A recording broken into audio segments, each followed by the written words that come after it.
Армысыздар, құрметті оқырмандар. 10 тамыз қазақтың бас ақыны Абай Құнанбайұлының туған күні.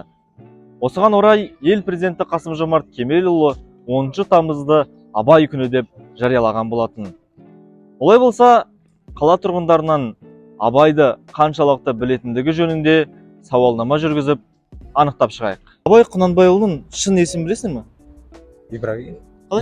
Ибрахим, дұрыс. Абайдың қанша қара сөзі бар? 45 қара сөзі бар. 45, жақсы. Жақсы, енді Абай туралы өзің не білесің? Көптеген шығармаларын білеміз, естігенбіз, оқып білгенбіз уже. 45 қара сөздерін де білеміз. Ол өте дана болған, өз ауылының жақсы үздігі болған сондай. Әкесі де Құнанбай ол өте ұлы кісі. Дұрыс.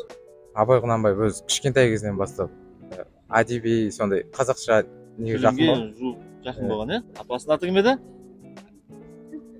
Әжесі. Әжесі. Зыдан басталады. Зере, е? Зере. Әжесі Зере, анасы? Анасы ол.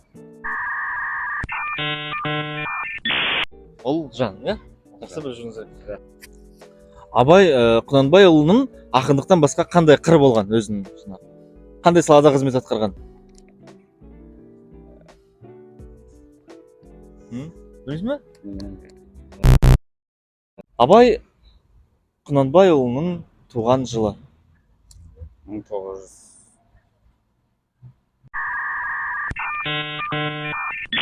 Мың 845 емес пе?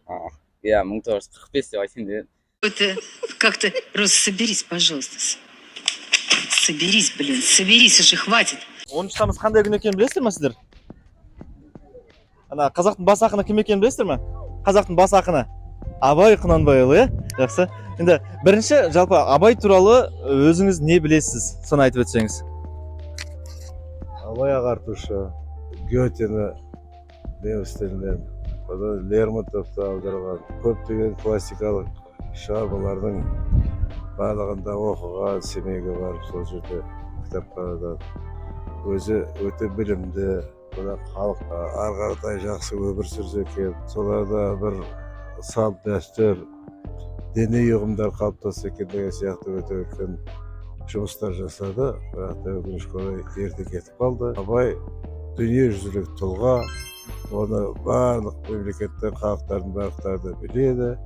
Сондықтан да біздің қазақты Абай десе қазақты біледі, қазақ десе Абайды біледі. Абай кім болған?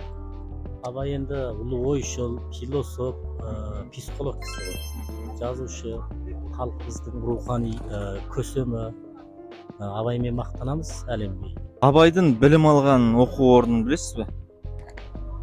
Білім алған орын енді осы баста діннен бастап оқыған ғой. Молдадан сауат алған, кейін Семейден барып оқыған, одан кейін де өздігінен үйренген ол кісі. Мендегі Ахмет Риза медресесінен, е? Ахмет Риза медресесінен өздігінен білім алған. Әжесінің аты кім еді, өзі кім болған әжесі? Сол туралы айтып өтсеңіз. Абайдың әжесі Зере ғой. Зере бала күнінде енді Зере көп тәрбиелеген кісі ғой. Ол кісі ақылақты, моральды, арман асқақ, Абайдай немересін тәрбиелеп жетілдірген кісі ғой. Жақсы, енді есіңізде қалған Абайдың өлеңі бар ма? Бір шумақ болсын. Абайдың жасымда ғылым бар деп ескермедім, пайдасын көре тұра тексермедім. Ер жеткен соң түспеді уысыма, қолымды мезгілінен кешірмедім деген осы өлеңі. Жалпы Абайдың осы қара сөз жазудағы мақсаты не еді ата? Енді халықты соған үйрету, білгізу, ар жақ бер жақтың барлығын халық көп адамдар надан болып оқымады. Қазіргі жастар бәрін біледі, бәрі түсінеді. Вот это поворот! Абайды танымайтын қазақ жоқ қой, жаным. Абай деген ол ғұлама, ғалым, қазақтың маңдайына біткен. Абайдың сөзін жастар ерінбей оқу керек. Абайдың жаңағы еңбегінде жатқан философия, жатқан білім, тәрбие. Оның барлы бір сөзінің өзі керемет қой, қарап отырсаң. Сондықтан енді абай туралы айта берсең ол таусылмайтын шексіз үлкен сөздер, философиялық маңызы бар үлкен жаңағы даналы сөздерді айта беруге болады.